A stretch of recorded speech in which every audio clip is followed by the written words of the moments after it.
Everyone, welcome to study IQ. तो analysis करते हैं आज 5 जुलाई पीआईबी का। और आप अगर यूपीएससी की तैयारी करना चाहते हैं तो हमारा यूपीएससी के लिए पेन ड्राइव कोर्स है। आप इस नंबर पर डायल कर सकते हैं या फिर studiiq.com पर जाकर इसे अवेल कर सकते हैं। इस कोर्स को हमारे सम ऑफ द बेस्ट फैकल्टीज उन्होंने प्रिपेयर किया है। मैंने, डॉक्टर महिपाल सिंह राठौर ने, डॉक्टर अजय अग्रहारी ने और IAS भूमिका सैनी ने। अगर आप इस वीडियो का PDF चाहते हैं तो आप हमारी वेबसाइट पर जा सकते हैं studiiq.com, या फिर हमारा टेलीग्राम ग्रुप, उसमें जाके डाउनलोड कर सकते हैं फ्री ऑफ कॉस्ट। ये आपको दिया गया है। एक और फीडबैक मुझे मिला है सबका, वो ये कि मैं और ज़्यादा डेप्थ में जाऊं, तो जितनी डेप्थ में मैं ऑलरेडी जा रहा हूं ये काफ़ी आपके एग्जाम के लिए।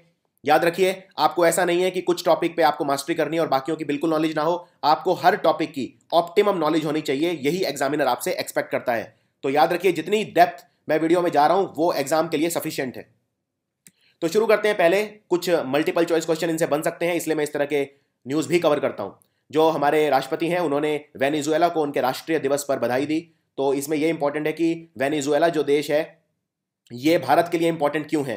वेनेजुएला सबके लिए इंपॉर्टेंट है। वेनेजुएला जो है, यहाँ पे तेल के भंडार हैं, ये ओपेक का हिस्सा है, organization for petroleum exporting country, यानी वो देश जिनमें तेल बहुत ज़्यादा है, जो तेल का निर्यात करते हैं, जैसे सऊदी अरब, वेनेजुएला, ईरान, इराक, अंगोला, ये सारे कंट्री इंपॉर्टेंट होते हैं। तो एनर्जी में हम वेनेजुएला के साथ कॉपरेट करते हैं, इसीलिए बोलिवारियन रिपब्लिक ऑफ वेनेजुएला इसे बोलते हैं। और इसका राष्ट्रीय दिवस है 5 जुलाई, यानी कि आज। तो यहाँ के जो राष्ट्रपति हैं निकोलस मदुरो मोरोस, इन्हें बधाई दी गई। और आजकल वेनेजुएला क्राइसिस पे चल रहा है। यहाँ पे एक सोशलिस्ट सरकार थी और ये जो देश है इसकी जो इकोनॉमी है वो पूरी तरह से कोलैप्स हो चुकी है। तो इसमें आजकल दंगे तक चल रहे हैं। इसकी इकोनॉमी इतनी ज़्यादा कोलैप्स हो चुकी है, जॉबलेसनेस बहुत ज़्यादा है, सड़कों पर लोग राइट्स कर रहे हैं। तो बहुत ज़्यादा प्रॉब्लम चल रही है इस वक्त वेनेजुएला के अंदर। इसके अलावा अल्जीरिया देश है, अफ्रीका का छोटा सा देश है। इसका स्वतंत्रता दिवस है आज 5 जुलाई को। और इनके जो राष्ट्रपति हैं मिस्टर अब्देल अजीज बूतफलिका, इन्हें भी राष्ट्रपति प्रणब मुखर्जी ने बधाई दी। तो याद रखिए, सारे अल्जीरिया का जो स्वतंत्रता दिवस होता है वो होता है 5 जुलाई को, और कल था अमेरिका का। हम अल्जीरिया से एक चीज के अंदर कॉपरेट करते हैं, आपसी सहयोग करते हैं, और वो है फर्टिलाइजर सेक्टर के अंदर हम कॉपरेट करते हैं। इसके अलावा इंडियन इंस्टीट्यूट ऑफ साइंस, ये भारत के जो सबसे अच्छे टॉप 3 यूनिवर्सिटी हैं उनके अंदर आता है, इसलिए ये न्यूज़ इंपॉर्टेंट है। हमारे राष्ट्रपति कल इनका जो कॉन्वोकेशन है उसको अटेंड करेंगे, यानी 5 जुलाई, यानी आज इन्होंने अटेंड किया था बेंगलुरु के अंदर। तो बेंगलुरु को हम साइंस सिटी भी बोलते हैं क्योंकि यहाँ पे इंडियन इंस्टीट्यूट ऑफ साइंस है, या फिर हम इसे स्पेस सिटी भी बोलते हैं क्योंकि यहाँ पे इसरो का हेडक्वार्टर भी है। और इस इंस्टीट्यूट के बारे में आपको बता देता हूँ। तो जो इंस्टीट्यूट को यूनिवर्सिटीज को रैंक करती है, सबसे प्रतिष्ठित रैंकिंग समझी जाती है, वो है QS रैंकिंग। इसे बोलते हैं Quacquarelli Symonds World University Ranking. ये बताती है कि दुनिया में सबसे अच्छी यूनिवर्सिटी कौन सी है। तो इसके हिसाब से दुनिया की नंबर 1 यूनिवर्सिटी है मैसाचुसेट्स इंस्टीट्यूट ऑफ टेक्नोलॉजी, जिसे बोलते हैं MIT बॉस्टन। दूसरे नंबर पे है स्टैनफोर्ड और तीसरे नंबर पे है हार्वर्ड। इसके अलावा भारत की जब से ये रैंकिंग स्टार्ट हुई है, 2004 से स्टार्ट हुई थी, तो 3 यूनिवर्सिटी हैं भारत की जो पहली बार टॉप दुनिया के 200 यूनिवर्सिटी के अंदर आई हैं। तो इनमें सबसे अच्छी है Indian institute of technology, IIT Delhi. IIT Delhi 159 number पे है। दूसरे नंबर पे है IIT मुंबई जो 179 नंबर पे, और तीसरे नंबर पे है इंडियन इंस्टीट्यूट ऑफ साइंस। लेकिन याद रखिए, पिछले साल तक इंडियन इंस्टीट्यूट ऑफ साइंस हमेशा सबसे आगे रहता था। लेकिन अब इंडियन इंस्टीट्यूट ऑफ दिल्ली ने, IIT दिल्ली ने इसको पीछे कर दिया है। तो ये अगर पूछे भारत की सबसे ज्यादा हाईएस्ट रैंक्ड इंडियन यूनिवर्सिटी कौन सी है इस वक्त, तो आंसर है IIT दिल्ली। आगे बढ़ते हैं। वियतनाम एक देश है जो हमारा मित्र है, और अगर हमें चाइना को कंट्रोल करना है तो चाइना के जितने भी दुश्मन हैं, जैसे Vietnam, Philippines, south Korea, Japan, उन सबसे दोस्ती बढ़ानी होगी। और वियतनाम इसलिए हमारा दोस्त है। वियतनाम काफ़ी समय से भारत से मिसाइल भी मांग रहा है, हालांकि हम थोड़ा सा संकोच कर रहे हैं इसके अंदर। तो वहाँ के जो उप प्रधानमंत्री हैं और वहाँ के ये फॉरेन मिनिस्टर भी हैं, इनका नाम है फाम बिन मिन, ये भारत यात्रा पे आए, और ये हमारे राष्ट्रपति प्रणब मुखर्जी से मिले 4 जुलाई को, यानी कि कल। और दोनों देशों के बीच में जो व्यापार है वो और ज़्यादा बढ़ना चाहिए, ऐसा हमारे राष्ट्रपति ने कहा। 2020 तक हमारा जो टारगेट है वियतनाम के साथ, जो बाइलेटरल ट्रेड है, जो दोनों का ट्रेड है आपस में, वो होना चाहिए $15 बिलियन।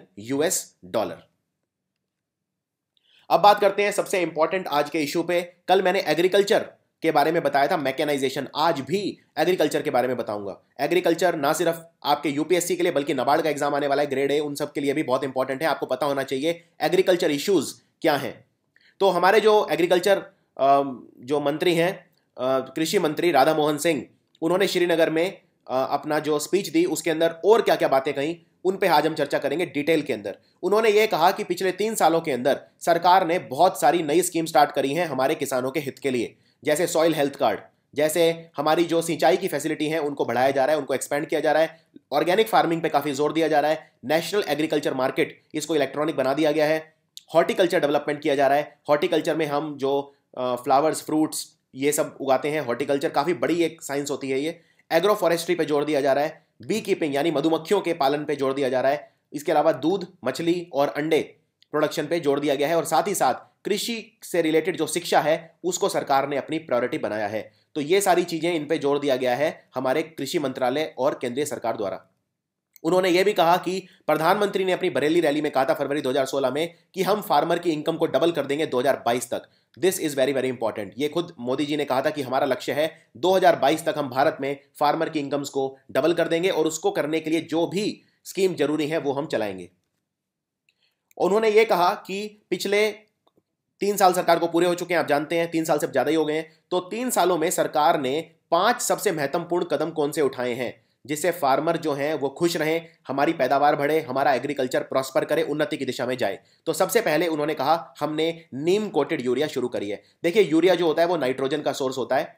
ये जब हमारी मिट्टी में जाता है तो अमोनियम कार्बामेट बनाता है और इससे नाइट्रोजन हमारे पौधों को मिलती है। और नाइट्रोजन क्यों चाहिए हमें? नाइट्रोजन हमें इसलिए चाहिए क्योंकि पौधों की ग्रोथ के लिए यानी उनकी हाइट बढ़ने के लिए बहुत ज्यादा जरूरी होती है नाइट्रोजन। और नाइट्रोजन, अब आप कहेंगे वातावरण में लगभग 78% नाइट्रोजन है, तो नाइट्रोजन की कमी कैसे हो जाती है? नाइट्रोजन की कमी इसलिए हो जाती है क्योंकि हमारे पौधे वातावरण से नाइट्रोजन नहीं लेते, वो मिट्टी से नाइट्रोजन लेते हैं। तो जो फ्री नाइट्रोजन होती है उसको नाइट्रेट्स में कन्वर्ट करना जरूरी होता है, इसलिए नाइट्रोजन की डेफिशिएंसी होती है। इनफैक्ट एक आपने इंसेक्टिवोरस प्लांट सुने होंगे जो कीड़ों को खाते हैं, जैसे पिक्चर प्लांट होता है, ड्रोसेरा होता है, DROSERA, ड्रोसेरा है, पिक्चर प्लांट है, नेपेंथस वगैरह। ये पौधे कीड़ों को क्यों खाते हैं? ये इसलिए खाते हैं क्योंकि कीड़ों के अंदर नाइट्रोजन होता है। ये कीड़ों को इसलिए नहीं खाते क्योंकि इन्हें एनर्जी चाहिए। एनर्जी इन्हें फोटोसिंथेसिस यानी प्रकाश संश्लेषण से ही मिलती है। यानी नाइट्रोजन की डेफिशिएंसी बहुत एक इंपॉर्टेंट कारण है भारत में कृषि की पैदावार कम होने का। तो इसलिए हम यूरिया डालते हैं, तो यूरिया के अंदर काफी नाइट्रोजन होता है। इनफैक्ट हम सबसे ज्यादा जो फर्टिलाइजर यूज करते हैं उनमें से एक है NPK। तो NPK फर्टिलाइजर बहुत यूज की जाती है। N से होता है नाइट्रोजन, P से होता है फास्फोरस और K से होता है पोटेशियम। तो दिल्ली में जो नेशनल फर्टिलाइजर लिमिटेड है उसने सबसे पहली बार बनाई urea coated with Neem oil. तो एक ऐसी यूरिया बनाई गई जिसमें नीम का तेल डाला गया। और इसके क्या फायदे हैं? ऐसा माना गया एक्सपर्ट्स द्वारा कि इससे हमारी जो पैदावार है, जो क्रॉप प्रोडक्शन है, वो 16% बढ़ जाएगी। जो एवरेज इंक्रीज है क्रॉप प्रोडक्शन में वो 16% बढ़ जाएगा अगर हम नीम का तेल डाल के यूरिया बनाते हैं। तो जो नीम कोटेड यूरिया है ये एक काफी इंपॉर्टेंट स्टेप था। इसके अलावा जो यूरिया लगती है वो कम लगेगी पौधों को, 20% कम यूरिया की जरूरत पड़ेगी अगर हम नीम कोटेड यूरिया यूज करते हैं। और जो नीम का पौधा होता है उसकी एक इंपॉर्टेंट प्रॉपर्टी ये भी होती है कि वो कीड़ों से बचाता है, तो इससे जो कीड़े लगते हैं वो भी कम लगेंगे। तो इसीलिए उन्होंने कहा, राधा मोहन सिंह ने, कि ये एक काफी इंपॉर्टेंट कदम था। तो 5 उन्होंने इंपॉर्टेंट एरिया बताए, 5 इंपॉर्टेंट एरिया बताए जो सरकार ने किए। पहला है नीम कोटेड यूरिया। आगे देखते हैं दूसरा क्या है। उन्होंने ये कहा कि हमने जो डैप और मॉप है ये सस्ती कर दी हैं। जैसे जो डैप की कीमत है वो हमने 2500 रुपये पर टन कम कर दी है, और जो मॉप है इसकी हमने 5000 रुपये पर टन कीमत कम कर दी है, जिससे हम ऑर्गेनिक फार्मिंग को प्रमोट कर सकें। इनफैक्ट सिक्किम भारत का पहला ऑर्गेनिक स्टेट बना है। यहाँ पे लगभग 63,000 हेक्टेयर लैंड था जिसे ऑर्गेनिक फार्मिंग के योग्य बनाया गया। और डैप और ये मॉप है क्या? डैप ये दुनिया का सबसे ज्यादा यूज होने वाला फास्फोरस का फर्टिलाइजर है, इसे बोलते हैं डाई अमोनियम फॉस्फेट। और मॉप है म्यूरिएट ऑफ पोटैश बोलते हैं, ये पोटेशियम के लिए पूरी दुनिया में सबसे ज्यादा यूज होने वाला फर्टिलाइजर है। 95% पोटेशियम के लिए मॉप को यूज किया जाता है, यानी कि म्यूरिएट ऑफ पोटैश। तो ये सब आप याद रखिए, ये एग्रीकल्चर इश्यूज हैं भारत के और ये काफी इंपॉर्टेंट है। इसके अलावा उन्होंने ये कहा कि हमने बहुत सारी स्कीम और डाली हैं, ये उनका थर्ड पॉइंट था। जैसे हमने सॉइल हेल्थ कार्ड स्टार्ट करा है, हमने प्रधानमंत्री कृषि सिंचाई योजना शुरू करी है, इन सबको मैं बहुत डिटेल में कवर करूंगा आज।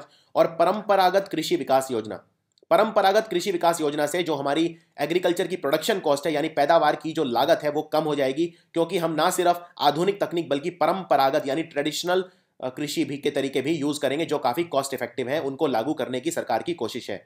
तो ये सब योजनाएं क्या है इनके बारे में फटाफट बताता हूं।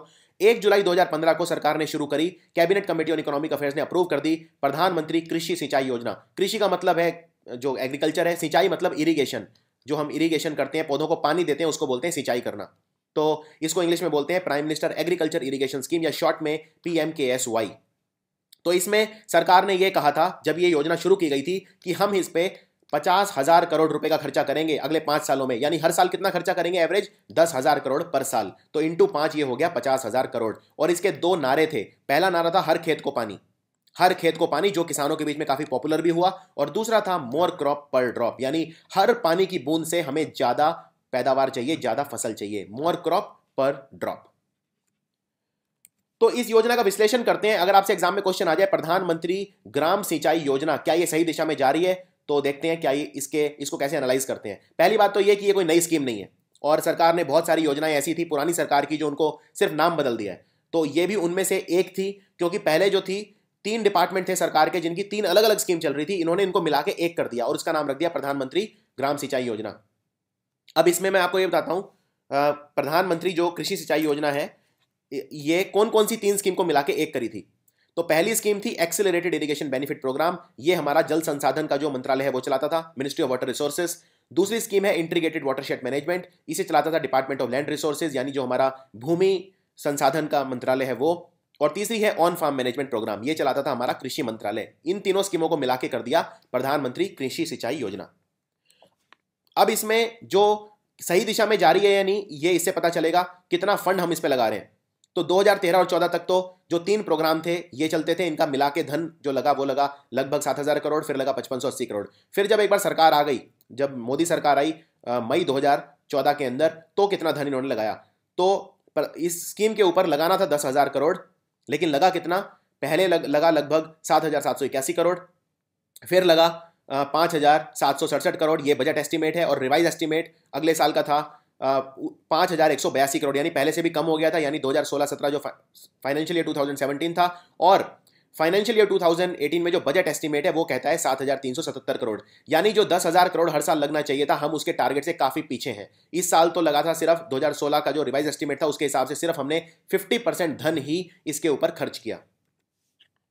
दूसरी बात, बजट के अंदर किसानों के लिए क्या क्या किया गया था, इस पे हम नजर डालते हैं। तो जब बजट इस साल का प्रस्तुत किया था 2017 का अरुण जेटली ने, तो उन्होंने कहा था हमने माइक्रो इरिगेशन फंड लगाया है 5,000 करोड़ का नाबार्ड की सहायता से, नाबार्ड के साथ मिलकर। नाबार्ड 1982 में बना था, ये हमारा एग्रीकल्चर बैंक है रूरल विकास के लिए, रूरल डेवलपमेंट के लिए।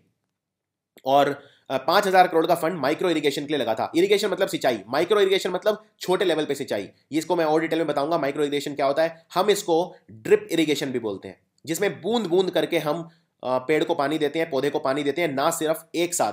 अभी तक हम क्या करते थे, हम पूरा खेतों में पानी छोड़ देते थे और वो हम रास्ते बना देते थे, पानी पूरे खेत में फैल जाता था, लेकिन उससे पानी का लॉस काफी होता है। ड्रिप इरिगेशन एक तरीका है जिससे पानी का लॉस कम किया जा सकता है। इसके लिए सरकार ने 5,000 करोड़ रुपए का फंड नाबार्ड के साथ लगाया था। इतना ही नहीं, एक 20,000 करोड़ रुपए का फंड सरकार ने लगाया था नाबार्ड की मदद से, जो लॉन्ग टर्म इरिगेशन फंड था। लॉन्ग टर्म मतलब लंबे समय के लिए सिंचाई के लिए जो कोष है वो लगाया था 20,000 करोड़ रुपए का। उसके अलावा सरकार ने यह कहा था कि हम काफी चीजों में नाकाम रहे हैं। आज भी अगर आप देखें, भारत में जो सिंचाई वाला एरिया है वो सिर्फ 40% है of the total cropped area. यानी भारत में जितने भी खेत हैं जिनमें फसल बोई जाती है, जिनमें खेती होती है, 40% हिस्सा है सिर्फ जो एरिया अंडर इरिगेशन है, यानी जहां पे सिंचाई होती है। दूसरी बात, बाकी जो एरिया है वहां पे पानी की शॉर्टेज होती है। हमने देखा बहुत सारे एरिया है जहां पानी की शॉर्टेज है, किसान आत्महत्या कर रहे हैं, जैसे बुंदेलखंड है, जैसे विदर्भ है, तो बहुत सारे एरिया हैं। तो ड्रिप इरिगेशन एक तरीका है जिससे हम पानी को बचा सकते हैं। ये होता है ड्रिप इरिगेशन। इसमें आप इस तरह के ये पाइप लगा देते हैं और बूंद बूंद करके पानी निकलता है और पौधे को मिलता रहता है। अब हम बात करते हैं कि इजराइल हमारी कैसे मदद कर रहा है, क्योंकि आजकल मोदी जी इजराइल गए हुए हैं और इजराइल हमारी कैसे मदद कर रहा है। तो पहली बात, इजराइल हमारी फार्मर्स को बेटर टेक्निक दे रहा है, यानी तकनीक दे रहा है। उसके अलावा इजराइल इंडिया एग्रीकल्चर प्रोजेक्ट है, ये 2008 में स्टार्ट हुआ था और इस प्रोजेक्ट में यह है कि इजराइल भारत में सेंटर ऑफ एक्सेलेंस लगा रहा है एग्रीकल्चर के लिए, COE सेंटर ऑफ एक्सेलेंस। तो 26 सेंटर बनने थे, उनमें से 15 ऑलरेडी बन चुके हैं।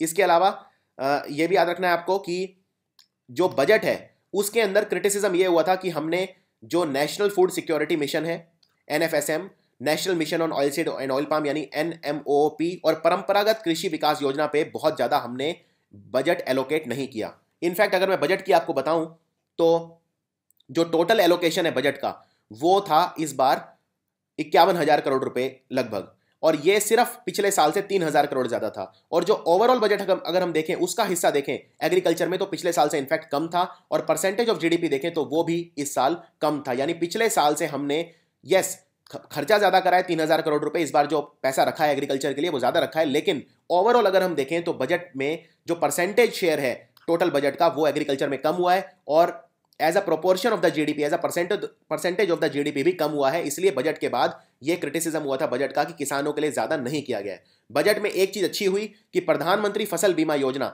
उसका जो टारगेट है वो बढ़ा दिया गया। पिछले साल था 30%, यानी भारत का 30% जो एरिया है वो कवर करेगा प्रधानमंत्री फसल बीमा योजना, एग्रीकल्चर इंश्योरेंस स्कीम है ये, और इस साल कवर करेगा 40% ऑफ द क्रॉप एरिया। अब आपके लिए दो ऐसे क्वेश्चन है। सबसे पहला क्वेश्चन ये है कि कृषि कल्याण कर, कृषि कल्याण सेस, उपकर, सेस मतलब उपकर और टैक्स मतलब कर, तो जो कृषि कल्याण सेस लगता है वो उसकी एफिकेसी को एनालाइज करिए, यानी उसने भारत को प्रोमोट, एग्रीकल्चर को प्रमोट करने के लिए कितनी सहायता की, क्या वो सक्सेसफुल हुआ कि नहीं हुआ। अब तो जीएसटी लग रहा है, यानी कृषि कल्याण सेस एबॉलिश हो गया है। इंफ्रास्ट्रक्चर सेस, कृषि कल्याण सेस, स्वच्छ भारत सेस, कई तरह के सेस लगते थे, वो सारे एबॉलिश कर दिए गए हैं। याद रखिए, कृषि कल्याण सेस अब एबॉलिश कर दिया गया है। लेकिन जब तक था, क्या उसने भारतीय एग्रीकल्चर को प्रमोट करने में मदद करी? ये आपका पहला ऐसे क्वेश्चन है। और दूसरा ऐसे क्वेश्चन ये है, Israel model of water conservation क्या है? इजराइल एक ऐसा देश है जो बिल्कुल सूखा है, मरुस्थली है, 60% हिस्सा इस देश का मरुस्थली है और बहुत ही कम यहां पे पानी है। लेकिन इजराइल जो है उसका वाटर कंजर्वेशन यानी पानी को कंजर्व करने का जो तरीका है, पानी को यूज करने का तरीका है, वो दुनिया में सबसे अच्छा माना जाता है।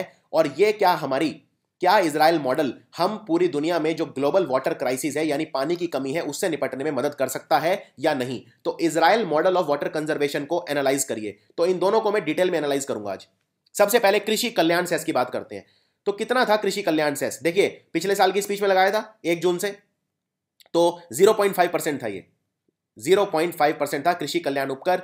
और इसने सरकार को 9,000 करोड़ रुपए की एक्स्ट्रा इनकम, एक्स्ट्रा कमाई सरकार की हुई इसकी वजह से पिछले फिस्कल के अंदर, यानी 1 अप्रैल 2016 से 31 मार्च 2017 तक जो साल अभी खत्म हुआ है उसमें सरकार की कितनी कमाई हुई कृषि कल्याण सेस की वजह से? 9,000 करोड़। और ये 9,000 करोड़ की जो अतिरिक्त सरकार की कमाई थी, सरकार ने किस चीज में यूज करी? सरकार ने किसानों को सब्सिडी देने में मदद, ये यूज करा पैसा, यानी इंटरेस्ट सब्सिडी दी, जो किसानों से इंटरेस्ट वसूल करती है सरकार, उस पर सब्सिडी दी। और दूसरा इंपॉर्टेंट, क्रॉप इंश्योरेंस यानी कि फसल बीमा योजनाओं पे खर्च करा। तो इसको ब्रेक डाउन करके बताता हूं। अब तो ये नहीं रहेगा, तो सरकार ने पहले ये एबॉलिश नहीं किया था क्योंकि उन्हें ये श्योर नहीं था राज्यसभा में जीएसटी पास होगा, लेकिन फाइनली फिर पास हो गया था। लेकिन इस साल का टारगेट और भी ज्यादा रखा था। सरकार ने कहा था पिछले साल हमारी कमाई हुई 9,000 करोड़ कृषि कल्याण सेस की वजह से और अगले साल होगी 10,800 करोड़। लेकिन अब ये इंपॉर्टेंट नहीं है क्योंकि इस साल कृषि कल्याण सेस नहीं लगेगा। अब 2016 में सरकार ने इसको यूज कैसे करा? तो प्रधानमंत्री फसल बीमा योजना यानी एग्रीकल्चर इंश्योरेंस जो स्कीम है, 27% उसका जो खर्चा है वो कृषि कल्याण सेस की वजह से भरा गया। प्रधानमंत्री फसल बीमा योजना में पिछले साल खर्च हुए थे 13,240 करोड़ रुपए, उसमें से 3596 करोड़ यानी कि 27% धन कृषि कल्याण जो सेस लगा था उससे चुकाया गया। इसके अलावा किसानों को जो सब्सिडी दी गई, इंटरेस्ट सब्सिडी, तो उस पर सरकार ने 13,619 करोड़ रुपए खर्च किए थे पिछले साल 2016-17 के अंदर। उसमें से लगभग 40% यानी कि 5,204 करोड़ रुपए सरकार ने भरा कृषि कल्याण सेस की वजह से। यानी जो आपने, हम जैसे मिडिल क्लास लोगों ने 0.5% भरा, उससे वास्तव में किसानों का काफी भला हुआ। तो इस तरह के आंसर लिखिए जब भी आपको आंसर लिखने हो कि वास्तव में कृषि कल्याण सेस से काफी ज्यादा फायदा हुआ किसानों का, क्योंकि प्रधानमंत्री फसल बीमा योजना का 27% और जो इंटरेस्ट सब्सिडी मिलती है उसका 40% धन कृषि कल्याण सेस की वजह से चुकाया गया। तो ये याद रखिए। उसके अलावा अगर मैं ओवरऑल बात करूं, पूरा ओवरऑल, तो पिछले साल सरकार ने जो एग्रीकल्चर खर्चा हुआ था, एग्रीकल्चर मिनिस्ट्री का जो यानी कृषि मंत्रालय का जो स्पेंडिंग था वो था 48,072 करोड़ और उन्होंने उसका 19% चुकाया कृषि कल्याण सेस की वजह से। यानी कृषि कल्याण उपकर का जो कंट्रीब्यूशन था वो कितना था पूरे एग्रीकल्चर बजट में, एग्रीकल्चर स्पेंडिंग में? 19%। इनफैक्ट सरकार ने यह कहा था कि आने वाले साल में 51,000 करोड़ रुपए हम खर्च करेंगे, एग्रीकल्चर स्पेंडिंग होगी, उसका 21% तक कृषि कल्याण सेस से आएगा। हालांकि अब हम जानते हैं कि कृषि कल्याण सेस नहीं है तो ऐसा नहीं हो सकता, लेकिन सरकार के जो टारगेट थे वो काफी पॉजिटिव थे, सकारात्मक थे। तो इसके अलावा जो माइक्रो इरिगेशन स्कीम यानी पर ड्रॉप मोर क्रॉप यानी हर बूंद से ज्यादा फसल उसका जो फंडिंग था बजट के अंदर वो 71% सरकार ने बढ़ा दिया था। 1990 करोड़ रुपए ये था पिछले साल, और इस साल के लिए रखा 3400 करोड़। तो ये आप यूज कर सकते हैं कि बजट में एग्रीकल्चर के पॉजिटिव्स क्या थे। दूसरी बात, नेशनल हॉर्टिकल्चर मिशन NHM के लिए 40% धन ज्यादा दिया गया, 1660 करोड़ से इस साल 2320 करोड़। और मैकेनाइजेशन, मैंने आपको कल बताया था, मैकेनाइजेशन के लिए 47% बजट बढ़ाया, और एग्रीकल्चर मार्केटिंग के लिए 11% बजट बढ़ाया। तो ओवरऑल पिक्चर ये थी कि जो ये कृषि कल्याण सेस था, इसने हमारा जो इंश्योरेंस था उसको भी फंड करने में हेल्प करी, और दूसरा इंटरेस्ट सब्सिडी को फंड करने में हेल्प करी। तो ये था आपका ऐसे क्वेश्चन। अब एक चीज ये है, अब कृषि कल्याण सेस तो है नहीं और स्वच्छ भारत सेस भी नहीं है। स्वच्छ भारत सेस भी 0.5% लगता था और कृषि कल्याण सेस भी 0.5% लगता था। अब ये दोनों नहीं है और कई और तरह के सेस नहीं है। तो ये सेस हटाने की वजह से सरकार को 65,000 करोड़ रुपए का लॉस होगा, लेकिन वो सब GST से भरपाई हो जाएगी। और एक बात और याद रखिए, कई चीजें ऐसी हैं जिनसे काफी ज्यादा कमाई होती है हमारी स्टेट गवर्नमेंट को, हमारे राज्यों की सरकारों को, जैसे पेट्रोल, जैसे अल्कोहल, जैसे कई कई राज्यों में माइनिंग, वो भी GST के बाहर रखी गई हैं। और इसलिए रखी गई हैं वरना जो स्टेट हैं वो बगावत कर देते कि हम GST को अप्लाई नहीं होने देंगे। मैं आपको एक एग्जांपल देता हूं। पिछले साल हरियाणा का बजट था 88,000 करोड़ का, ये मैं बता रहा हूं 2016-17 का। उसमें 88,000 करोड़ में सरकार की 19,000 करोड़ रुपए की कमाई सिर्फ शराब से हुई थी, अल्कोहल से हुई थी। इससे आप ये अंदाजा लगा सकते हैं कि अल्कोहल को जो शराबबंदी क्यों नहीं करती सरकार। 88,000 करोड़ में से 19,000 करोड़, यानी आप कह सकते हैं हरियाणा सरकार का 30% जो रेवेन्यू है वो किससे आता है? शराब से आता है। चलिए अब बात करते हैं कि इजराइल, दूसरा ऐसे मैंने क्या पूछा था आपसे? दूसरा ऐसे मैंने आपसे ये पूछा था इजराइल पानी कैसे बचाता है। तो पहले इजराइल के बारे में थोड़ा सा बता देता हूं। 60% इजराइल, ये इजराइल है, ये इजिप्ट, ये इजराइल, वेस्ट बैंक, ये वेस्ट बैंक वही एरिया है जहां पे इजराइल सेटलमेंट कर रहा था, UN ने रेजोल्यूशन पास किया था। गोलन हाइट, सीरिया, जॉर्डन, तो ये मिडिल ईस्ट एरिया स्टार्ट हो जाता है यहां से पूरा। अब इजराइल का 60% एरिया डेजर्ट है, मरुस्थली है, और जो बाकी है वो एरिड है, सूखा है। और जो रेनफॉल है जितनी 1948 में हुई थी वहां पे, अब उसकी आधी बची है सिर्फ वहां पे। और इजराइल की पॉपुलेशन 10 गुना हो चुकी है 1948 से। और इतने टाइम में इजराइल की इकोनॉमी ग्रो कर गई है 70 टाइम्स, 70 गुना इजराइल की इकोनॉमी ग्रो कर चुकी है। तो आप इजराइल को दूसरी जगह से भी वो कर सकते हैं कंपेयर, जैसे कैलिफोर्निया वर्ल्ड की टॉप 6 इकोनॉमीज में आती है।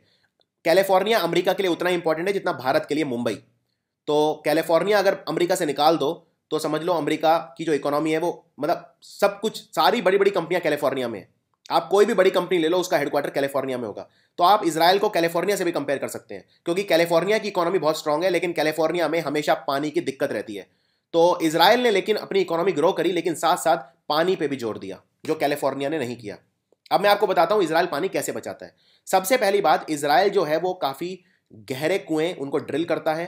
डीसैलिनेशन बहुत बड़े लेवल पे करता है। डीसैलिनेशन मतलब पानी से नमक निकालना।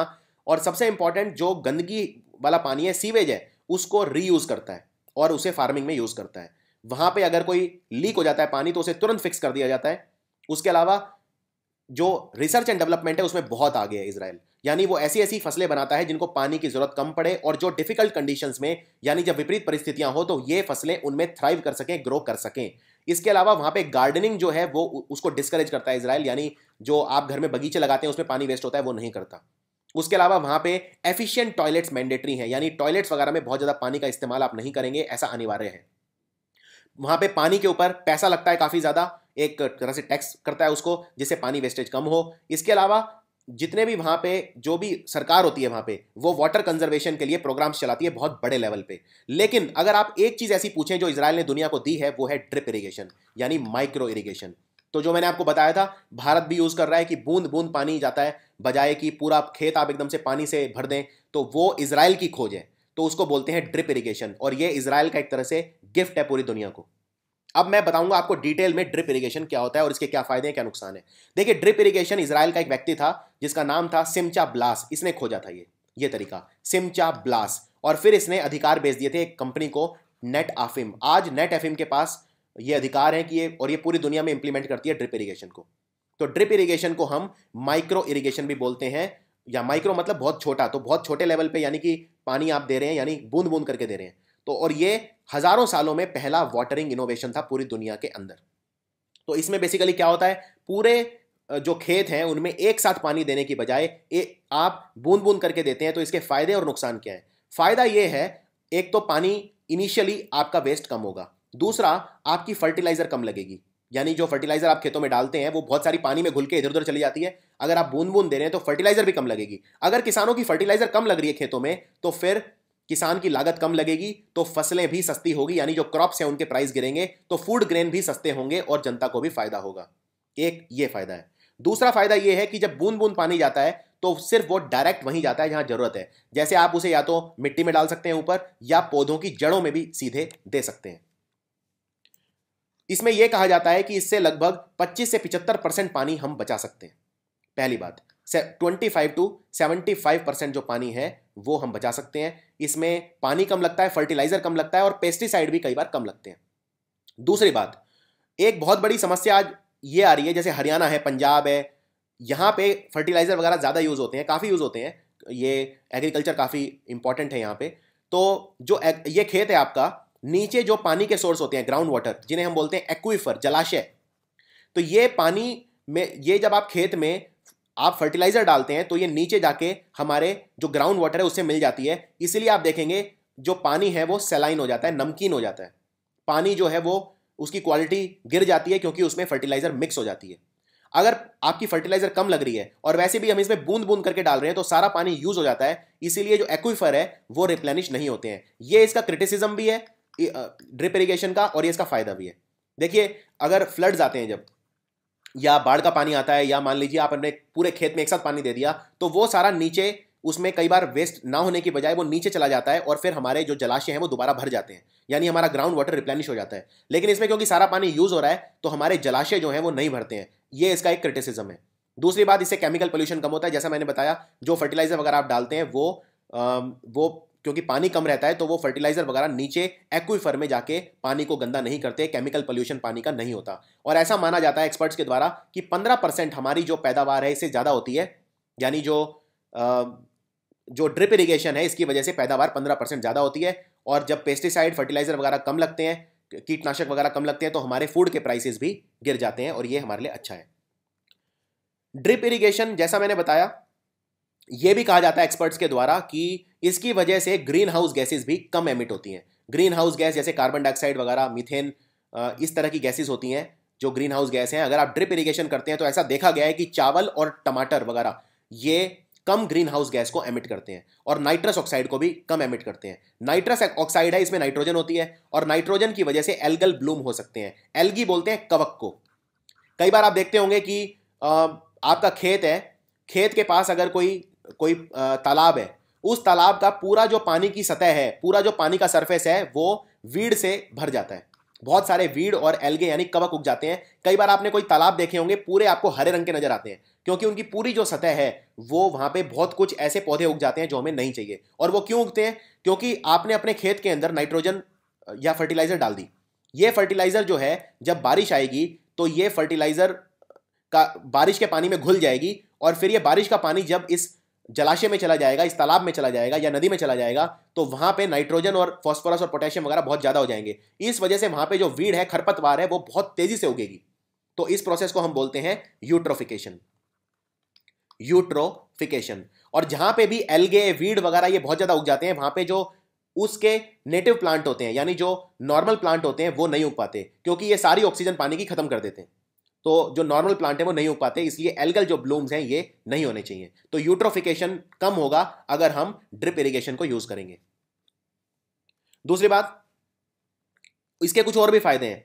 जैसे इसका क्रिटिसिज्म भी है, तो फायदे मैं आपको लगभग सारे बता चुका हूं, और क्रिटिसिज्म देखते हैं अब क्या है। क्रिटिसिज्म ये है कि इससे जो हमारे ग्राउंड वाटर है वो रिप्लेनिश नहीं होता, यानी वो भरता नहीं है दोबारा। ये इसका सबसे बड़ा क्रिटिसिज्म है। और एक्सपर्ट ये बोलते हैं कि अगर इससे 15% तक हमारी पैदावार बढ़ जाती है, इसका मतलब पानी ज्यादा यूज हो रहा है। As simple as that. क्योंकि पैदावार तभी बढ़ रही है जब पानी लग रहा है पौधे को, तो लग रहा है तो मतलब हमारा जो वाटर का यूसेज है वो बढ़ रहा है इससे। तो ये इसका कुछ क्रिटिसिज्म है। इसके अलावा अब मैं आपको इजराइल की एक और चीज बताता हूं। इजराइल ने एक artificial intelligence based technology use कर रहा है इजराइल, यानी पेड़ों के अंदर कुछ ऐसे सेंसर लगा रहा है जो ये पता कर लेंगे कि पेड़ को पानी की जरूरत कब है। तो आपको पूरे टाइम ड्रिप इरिगेशन करने की भी जरूरत नहीं है, आप सिर्फ उसी वक्त पौधे को पानी दीजिए जब ये सेंसर आपको बताए। तो आर्टिफिशियल इंटेलिजेंस बेस्ड ये टेक्नोलॉजी इजराइल ने डेवलप करी है, और भारत भी अब उसको लेना चाहता है इजराइल से। तो आई होप ये भी अब आप ऐसे लिख पाएंगे कि इजराइल मॉडल क्या है, इजराइल पानी कैसे बचाता है। तो ये 3 चीजें कही राधा मोहन सिंह ने। चौथी चीज ये कही कि हमने जो नेशनल एग्रीकल्चर मार्केट है, जो एग्रीकल्चर जो खाद्यान्नों की मंडियां होती हैं, उन सबको कनेक्ट कर दिया है, इलेक्ट्रॉनिक कर दिया है। इस वजह से क्या है कि पूरा नेशन वन मार्केट हो गया है। और जीएसटी की वजह से भी ये हुआ है। जीएसटी का सबसे बड़ा फायदा ये होगा कि पूरा जो एग्रीकल्चर है वो वन मार्केट की तरह बिहेव करेगा। और इससे पहले प्रॉब्लम ये होती थी कि जो एग्रीकल्चर प्रोड्यूस मार्केटिंग कमेटी होती थी वो अलग अलग होती थी। जैसे अगर आप कोई भी राज्य देखें तो वहां पे अलग अलग ये मंडियां होती थी, एग्रीकल्चर प्रोड्यूस मार्केटिंग कमेटी होती थी और कई सारी होती थी, और इन सबके अलग अलग रूल थे। ये फ्रेगमेंटेड मार्केट क्रिएट करती थी, यानी मार्केट को बांट देती थी, यानी खुल के जो एग्रीकल्चर प्रोड्यूस है, जो खाद्यान्न है, एक जगह से दूसरी जगह नहीं जा पाते थे, क्योंकि कई तरह की मंडियां होती थी, सबके अलग अलग कानून होते थे, सबको अलग अलग लोग हैंडल करते थे, और कई लेवल होते थे इसमें, मंडी चार्जेस होते थे, जिससे प्राइस बढ़ जाता था। अब हमने जब इलेक्ट्रॉनिक कर दिया, ये ऑनलाइन कर दिया है पूरा, इस वजह से पारदर्शिता आएगी, पहली बात यूनिफॉर्मिटी आएगी, और ऑनलाइन ट्रेडिंग जो होगी वो यूनिफाइड हो गई है स्टेट लेवल पे भी और नेशनल लेवल पे। तो ये भी कहा एग्रीकल्चर मिनिस्टर ने। इसके अलावा एक और इंपॉर्टेंट चीज उन्होंने ये कही कि हमने एक स्कीम चलाई थी जिसका नाम था हर मेद पर पेड़। हर मेद पर पेड़ ये है कि किसानों को यह कहा गया कि आप अपने खेतों में आप फसल तो उगाते ही हो, साथ में आप पेड़ भी लगाओ। इसके लिए national agro forestry policy formulate की गई थी 2014 के अंदर। इसमें किसानों को ट्रीज भी लगाने हैं क्रॉप्स के साथ साथ अपने फील्ड्स में, और इसके लिए जो परिवहन ट्रांसपोर्ट रूल्स वगैरह थे वो भी चेंज किए गए थे, क्योंकि कई बार कई ऐसे मोड़ आते थे जहां पे पेड़ लगते थे कई बार खेतों में ऐसे, तो उसमें ट्रांसपोर्ट रूल्स को भी चेंज किया गया था। इसका फायदा ये है, किसान अगर अपने खेतों में पेड़ भी लगाएंगे, खासकर खेतों के साइड में, तो उसके कई फायदे हैं। एक, इससे जो मेडिसिनल प्लांट है वो भी किसान इंक्रीज कर सकते हैं, और मेडिसिनल प्लांट से अच्छा खासा पैसा भी वो कमा सकते हैं। दूसरा, बायोफ्यूल प्रोडक्शन बढ़ेगा, जैसे जट्रोफा का पेड़ है, करंजा है, ये सारे बायोफ्यूल हैं, इन्हें बायोफ्यूल की तरह यूज किया जा सकता है। तो 2 नाम याद रखिए, जट्रोफा और करंजा। फार्मर की इनकम बढ़ेगी और हमारा फॉरेस्ट कवर भी बढ़ेगा, यानी पेड़ बढ़ेंगे तो फिर पेड़ों के अपने सारे फायदे हैं, वो सारे हैं।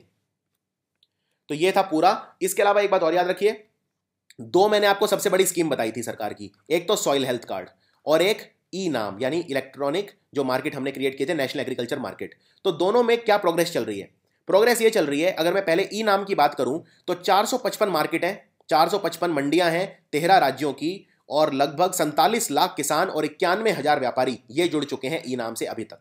तो ये बहुत बड़ी सक्सेस है। दूसरा, ये जो सॉइल हेल्थ कार्ड था, soil health card, 9 crore soil health card अब तक डिस्ट्रीब्यूट किए जा चुके हैं फार्मर्स को, ये कहा एग्रीकल्चर मिनिस्टर ने अपनी स्पीच में। और ये इसका जायजा भी लेंगे, एक मीटिंग कर रहे हैं स्पेशल, ई नैम और सॉइल हेल्थ कार्ड पे और चर्चा होगी कि हम उसको और अच्छा कैसे कर सकते हैं। ये मीटिंग आज हुई 5 जुलाई को।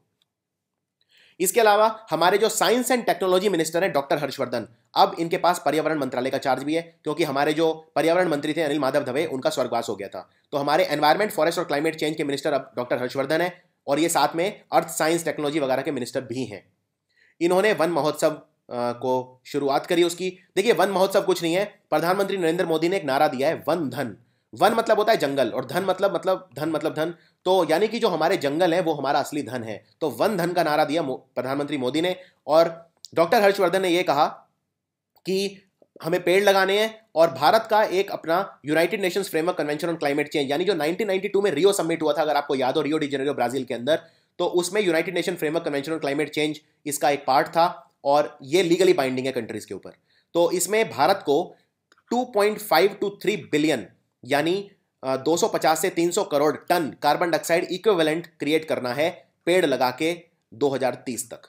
तो हम ये कानूनी तौर पर बाध्य भी हैं, तो ये उसमें भी हेल्प करेगा अगर हम पेड़ लगाएंगे। और पेड़ों के जितने फायदे हैं वो तो हैं ही। वन महोत्सव सबसे पहली बार 1950 में स्टार्ट हुआ था। उस वक्त हमारे जो मंत्री थे डॉक्टर के.एम. मुंशी, ये हमारे कृषि मंत्री थे, और इन्होंने ये स्टार्ट करा था, के.एम. मुंशी। और तब से ये चल रहा है। जुलाई के पहले हफ्ते में हर साल वन महोत्सव हम मनाते हैं, जिसमें हम काफी ज्यादा पेड़ लगाते हैं। इसके अलावा जो हमारे जेपी नड्डा, ये हमारे हेल्थ मिनिस्टर हैं, इन्होंने एक मीटिंग करी जिसमें 3 रोग हैं वेक्टर बोर्न डिजीज जिन्हें बोलते हैं। देखिए, वेक्टर बोर्न डिजीज क्या होते हैं? इन्हें मान लीजिए कोई ए है, इससे कोई रोग होता है ए से, लेकिन इस ए को लेके उड़ता है बी, और बी जब काटता है तो रोग होता है। यानी कि वेक्टर का काम कर रहा है, कैरियर का काम कर रहा है। फॉर एग्जाम्पल, अगर आप मुझे अपना सूटकेस देते हैं अपने किसी दोस्त को देने के लिए, तो मैं वेक्टर का काम कर रहा हूं। मैं सिर्फ आपका सूटकेस आपके दोस्त तक पहुंचा रहा हूं, यानी मैं कैरियर का काम कर रहा हूं। तो डेंगू भी यही है, मलेरिया भी यही है, और चिकनगुनिया भी यही है। डेंगू किससे होता है? आप कहोगे मच्छर के काटने से होता है। मच्छर के काटने से होता है, लेकिन वायरस से होता है। डेंगू का एक वायरस होता है, और ये वायरस लेके मच्छर उड़ता है, जिसको हम बोलते हैं एडिस इजिप्टी। तो इसमें प्लेटलेट्स का नंबर कम हो जाता है, आपको बुखार आता है, हड्डियों में दर्द होता है, डेंगू इसका सीजन होता है, तो दिल्ली वगैरह में काफी फैलता है ये। मलेरिया भी मच्छर के काटने से होता है, लेकिन असली में होता है प्लाज्मोडियम से, और इस प्लाज्मोडियम को लेके मच्छर उड़ता है, जिसको बोलते हैं फीमेल एनोफ्लीस। तीसरा है चिकनगुनिया में आपके जोड़ों में दर्द होता है भयंकर, आप खड़े भी नहीं हो पाओगे, इतना दर्द होगा आपको, और साथ में बुखार वगैरह भी होता है। चिकनगुनिया भी उसी मच्छर के काटने से होता है जिससे डेंगू होता है, यानी एडिस मच्छर से, और चिकनगुनिया भी वायरस से होता है, लेकिन इस वायरस को लेकर उड़ता है एडिस इजिप्टी। तो ये सारे रोग हैं, इनको हम कंट्रोल करना चाहते हैं, और डेंगू बहुत बड़ी समस्या है भारत में, इसीलिए 16 मई 2017 को हमने राष्ट्रीय डेंगू दिवस मनाया था, जिससे हम डेंगू के बारे में जागरूकता फैला सकें। नेशनल डेंगू डे 16 मई 2017 को। इसके अलावा एक नई रेल बिछाई जा रही है ब्रॉड गॉज पे। भारत में सबसे ज्यादा जो हम गॉज यूज करते हैं रेल की पटरी, वो ब्रॉड गॉज यूज करते हैं। तो अब आपको अगर पता है तो आपके लिए क्वेश्चन है ये, ब्रॉड गॉज में और नैरो गॉज में कितना मीटर होता है, जो दोनों पटरियों के बीच में डिस्टेंस होता है, ब्रॉड गॉज और नैरो गॉज में कितना होता है, कमेंट्स में लिख के बताइए। तो ये कहां बिछ रही है ये पटरी, ये जयपुर मतलब राजस्थान वाला जयपुर नहीं, जयपुर है ये उड़ीसा वाला, और नवरंगपुर ये भी उड़ीसा में है। इनके बीच में 38 किलोमीटर की बिछाई जाएगी और 3 साल में कंप्लीट हो जाएगी। लगभग 800 करोड़ रुपए इस पर खर्चा किया जाएगा। तो इसमें 50% खर्चा हमारा रेलवे मंत्रालय उठाएगा और 50% उड़ीसा की सरकार उठाएगी। अभी वहां पे बीजू जनता दल की सरकार है, नवीन पटनायक मुख्यमंत्री है। इसके अलावा खुले शौच मुक्त, ये बहुत इंपॉर्टेंट है, जो खुले में लोग शौचालय करते हैं। एक वक्त तो वर्ल्ड हेल्थ ऑर्गेनाइजेशन ने यह भी कहा था कि भारत में 50% लोग, और ये हमारी मिनिस्ट्री ऑफ हेल्थ ने भी कहा था, भारत में 50% लोग खुले में शौचालय करते थे। तो इसलिए टॉयलेट्स बनाए गए और जागरूकता अभियान चलाए गए। स्वच्छ भारत अभियान, अगर एग्जाम में क्वेश्चन आए स्वच्छ भारत अभियान कितना सक्सेसफुल रहा, तो आप ये बोल सकते हैं कि ओपन डिफिकेशन फ्री कई सारे स्टेट हो चुके हैं भारत में। तो ओपन डिफिकेशन फ्री जो है, जैसे मध्य प्रदेश, महाराष्ट्र, छत्तीसगढ़, झारखंड, केरल, तेलंगाना, ये अक्टूबर तक ओपन डिफिकेशन फ्री हो जाएंगे, यानी खुले में शौच मुक्त हो जाएंगे, ये याद रखिए। और अभी तक कौन कौन से राज्य हैं जो खुले में शौच मुक्त हो चुके हैं? चंडीगढ़ भारत का पहला केंद्र शासित प्रदेश था, यूनियन टेरिटरी था, जो ओपन डिफिकेशन फ्री हो गया। ये है 5 जो अभी तक ओपन डिफिकेशन फ्री हो चुके हैं। शुरू के 5 बता रहा हूं। सिक्किम भारत का पहला राज्य था जो खुले में शौच मुक्त हुआ था, फिर हिमाचल प्रदेश, फिर केरल, और अभी अभी 7 दिन पहले ही उत्तराखंड और हरियाणा, ये दोनों खुले में शौच मुक्त हुए हैं। इसके अलावा एनसीसी यानी नेशनल कैडेट कॉर्प्स, याद रखिए नेशनल कैडेट कॉर्प्स के पास 13 लाख कैडेट हैं इस वक्त, और ये इनका नंबर बढ़ाना चाहते हैं 15 लाख तक। तो जो हमारे minister of state for defence है, हमारे डिफेंस मिनिस्टर तो अरुण जेटली हैं, लेकिन हमारे जो minister of state for defence है उनका नाम है डॉक्टर सुभाष भामरे। इन्होंने 50वीं सेंट्रल एडवाइजरी कमेटी की अध्यक्षता करी। ये मीटिंग थी एनसीसी को लेकर, और इसमें इन्होंने ये कहा कि हम 13 लाख से बढ़ा के 15 लाख बढ़ाना चाहते हैं कैडेट्स का स्ट्रेंथ। और एनसीसी का जो मोटो है वो होता है एकता और अनुशासन, यानी यूनिटी एंड डिसिप्लिन। तो ये था 5 जुलाई का पीआईबी एनालिसिस। जो मैंने ऐसे 2 पूछे थे उनको भी आप खुद अपने शब्दों में कमेंट्स के अंदर लिखिए, और फिर मैं चेक करूंगा कि आपने कितना अच्छा लिखा है। Thanks for watching.